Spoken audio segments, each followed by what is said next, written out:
Yan, nagisa ko na yung sahog natin na karning baboy. Tapos nilagyan ko na rin yan ng bagoong. Unahin ko lang paglagay itong kalabasa. Medyo alamang lang natin ng konti. Mas gusto ko kasi na medyo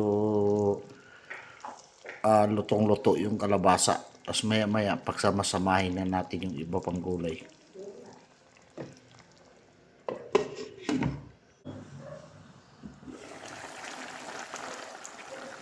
Ayan, pwede na. Pagsama-samahin na natin lahat to. Unahin lang natin itong talong.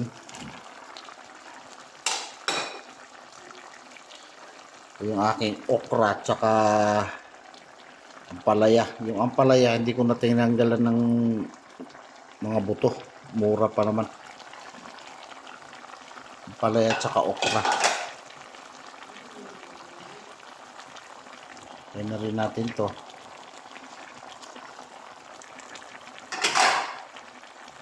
Saka yung sitaw.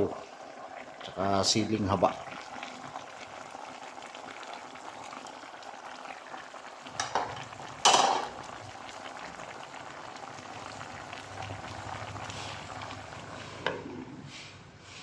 Yan, balikan natin mamaya.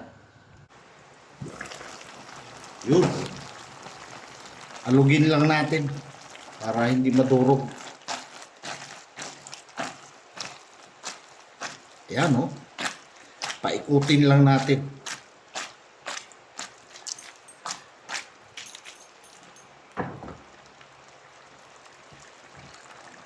Isang kulo na lang yan.